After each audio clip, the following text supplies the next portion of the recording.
Hello বন্ধুরা, আপনাদের হাতে থাকা মোবাইল ফোনটি দিয়ে খুব অল্প সময়ে সহজ পদ্ধতিতে আপনাদের রেশন কার্ডে নতুন মোবাইল নম্বর কীভাবে অ্যাড করবেন তা এই ভিডিওর মাধ্যমে আপনারা জানতে পারবেন।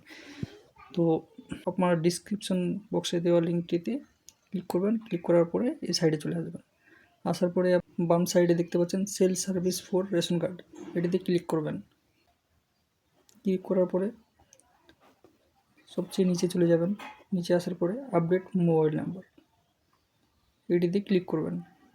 এন্টার রেশন কার্ড নাম্বার, তো আপনাকে আপনার রেশন কার্ডের নাম্বারটি দিতে হবে। যেটি সংখ্যা লেখা আছে, যে সংখ্যাটি লেখা আছে সেটি দিতে হবে। যদি আপনার SPHH হয়ে থাকে অথবা RKSY1 থাকে তাহলে পরে সেগুলো দিতে হবে না, শুধু নাম্বারটি দিবেন। নাম্বারটি দেওয়ার পরে সার্চে ক্লিক করবেন। সার্চে ক্লিক করার পরে বাম সাইডে যে ছোট বক্সটি দেখতে পাচ্ছেন একটি, সেই বক্সটিতে ক্লিক করবেন। এটিতে ক্লিক করার পরে সেন্ড OTPতে ক্লিক করবেন। পরে আপনার যে আধার কার্ডে যে মোবাইল নাম্বারটি লিঙ্ক আছে সেই আধার নম্বরে একটি OTP আসবে সেই মোবাইল নাম্বারে, সেই OTPটি এইখানে দিবেন। OTPটি দেওয়ার পরে আপনার যে পুরো ফ্যামিলির কতগুলো রেশন কার্ড আছে সম্পূর্ণ এখানে ডিটেলস চলে আসবে সবার।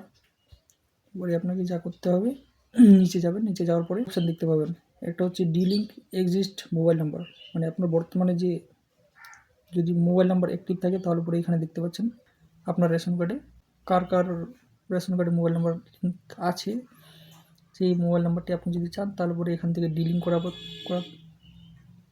করতে পারবেন।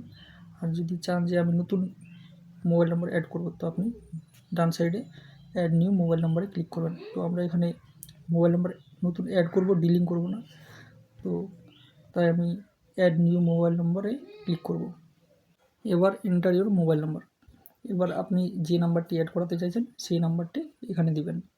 নাম্বারটি দেওয়ার পরে সেন্ড OTPতে ক্লিক করবেন।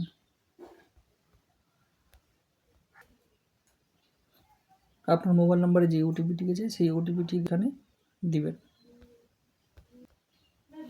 OTPটি দেওয়ার পরে দেখতে পাচ্ছেন ইউর ডাটা সাকসেসফুলি আপডেটেড, আপনার কাজ সম্পূর্ণ হয়েছে। তো আপনার নাম্বারটি, যে নাম্বারটি দিলেন আপনি, দেওয়ার পরে OTP দিলেন, তো সেই নাম্বারটি আপনার কিন্তু লিঙ্ক হয়ে গেছে।